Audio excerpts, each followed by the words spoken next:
بسم اللہ الرحمن الرحیم۔ جو شخص چاہتا ہے کہ وہ نار جہنم سے محفوظ ہو جائے تو اس کے لیے ایک وظیفہ ہے جو نبی کریم صلی اللہ تعالی علیہ وآلہ وسلم نے وہ دعا بتائی ہے، کیونکہ دعا مانگنے سے ہر ناممکن چیز بھی ممکن ہو جاتی ہے۔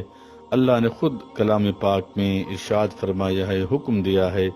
کہ اے محبوب صلی اللہ تعالی علیہ وآلہ وسلم ان سے کہہ دو وقال ربکم ادعونی استجب لکم، کہ جب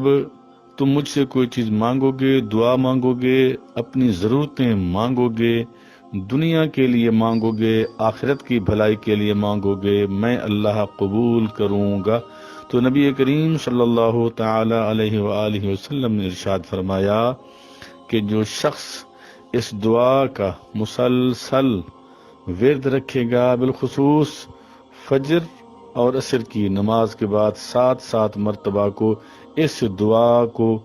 پڑھ کر اپنے آپ کے اوپر پھونک مار دے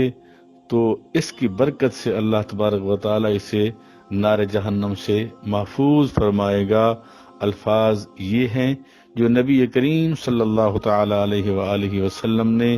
اپنی امت کو تعلیم فرمائے، صحابہ کرام رضوان اللہ تعالی علیہم اجمعین کو تعلیم فرمائے۔ وہ الفاظ یہ ہیں: اللہم اجرنی من النار، اللہم اجرنی من النار، اللہم اجرنی من النار۔ ترجمہ اس کا سن لیں کہ بندہ خدا سے مانگ کیا رہا ہے کہ اے میرے اللہ مجھے دوزخ کی آگ سے محفوظ فرما، اے میرے اللہ مجھے دوزخ کی آگ سے محفوظ فرما۔ تو جس دعا کو بار بار پڑھا جائے، جن الفاظ کا تکرار بار بار کیا جائے، تو اللہ تبارک و تعالی کو بندے کا یہ مانگنا، گڑ گڑانا، رونا، معافیاں مانگنا اور نار جہنم سے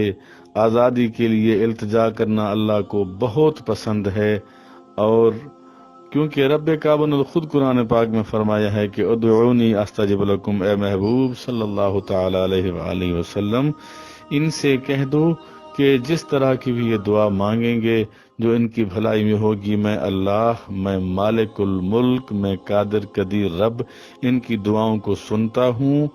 اور میں قبول بھی کرتا ہوں، کیونکہ میں ہی ان کا رب ہوں، میں ہی ان کا مالک ہوں، میں ہی ان کا خالق ہوں، میں ہی ان کا رازق ہوں، میں ہی ان کا پالک ہوں، اور دونوں جہان کی بھلائیاں صرف اور صرف میرے اللہ کے ہاتھ میں ہیں۔ تو یہ تھا وظیفہ، اللہم اجرنی من النار، اللہم اجرنی من النار، اللہم اجرنی من النار، اے میرے اللہ مجھے عذاب جہنم سے محفوظ فرما دے۔